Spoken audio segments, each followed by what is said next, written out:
এই পৃথিবীতে গরুর পেট থেকে যেটা বেরোয় এটা গরু হয়ে যায়, ছাগলের পেট থেকে বেরোলেই ছাগল হয়ে যায়, মুরগির পেট থেকে বেরোলেই মুরগি হয়ে যায়, কিন্তু মানুষের পেট থেকে বেরোলে ওটা মানুষ হয়ে যায় না, ওটার মানুষ করতে হয়, মানুষ বানাতে হয়, ঠিক কিনা?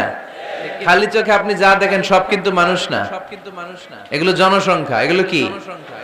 বাড়ছে জনসংখ্যা, কমছে মানুষ। এজন্য আমরা আমাদের ছেলে মেয়েদেরকে মানুষের মতো মানুষ বানাতে চাই, ইনশাআল্লাহ পড়েন। এখন কিভাবে মানুষের মতো মানুষ বানাবো? অনেক মা বাবা ছেলে মেয়েদেরকে নিয়ে উদ্বিগ্ন আমাদের কাছে আসে, হুজুর কি করব ছেলেটারে নিয়ে, কোন প্রতিষ্ঠানে দিব, কিভাবে মানুষ করব হুজুর একটু বলে দেন। এরকম উদ্বিগ্ন অভিভাবক আছে না নাই? সব বাবা মাই চায় ছেলে মেয়েদের উজ্জ্বল ভবিষ্যৎ। কোন বাবা মা চায় তার ছেলেটা টেন্ডারবাজ হোক? উত্তর দেন। কোন বাবা চায় তার ছেলেটা চাঁদাবাজ হোক, তার ছেলেটা ধর্ষক হোক, এসিড নিক্ষেপকারী হোক? না, চায় না। সব বাবা মাই চায় তাদের ছেলে মেয়ে মানুষের মতো মানুষ হোক। আজকের এই চমৎকার দুপুরে, চমৎকার অপরাহ্নে আমরা জানার চেষ্টা করব কেমন করে ছেলে মেয়েদেরকে মানুষের মতো মানুষ বানাবো। অনেকগুলো পয়েন্টস আপনাদের সাথে শেয়ার করব। বাবা মায়েরা, বাবারা এখানে আছেন, মায়েরা আছেন মহিলা প্যান্ডেলে, সবাই খেয়াল করে শুনেন কিভাবে ছেলে মেয়েদেরকে মানুষ করবেন।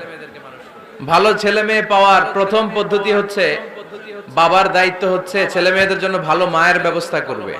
কিসের ব্যবস্থা? কারণ মা হচ্ছে production house, kind of factory.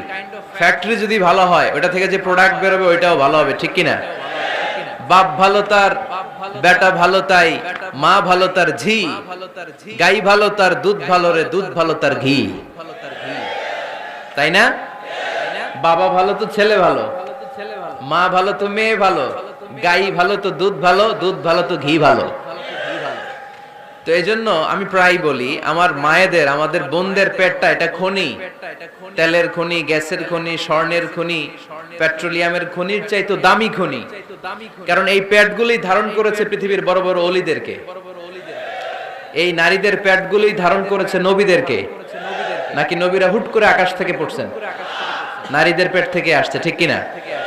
এটা যেমন সত্য, আবার পৃথিবীর সব টেন্ডারবাজ চাঁদাবাজ গুলো এসেছে নারীদের পেট থেকে। So the decision is your. ঘরের এই মাকে, এই বোনকে আপনি কিভাবে তাদের যত্ন নেবেন, কিভাবে তাদেরকে কোরআন সুন্নাহর পথে রাখবেন, এই দায়িত্ব আপনার। এজন্য প্রত্যেকটা বাবার দায়িত্ব। তোমরা ইয়াং যারা, আমার কলিজার টুকরা যুবক ছেলেরা, এখনো যারা বিয়ে করো নাই, তোমার অনাগত ভবিষ্যৎ প্রজন্ম, তোমার বউয়ের পেট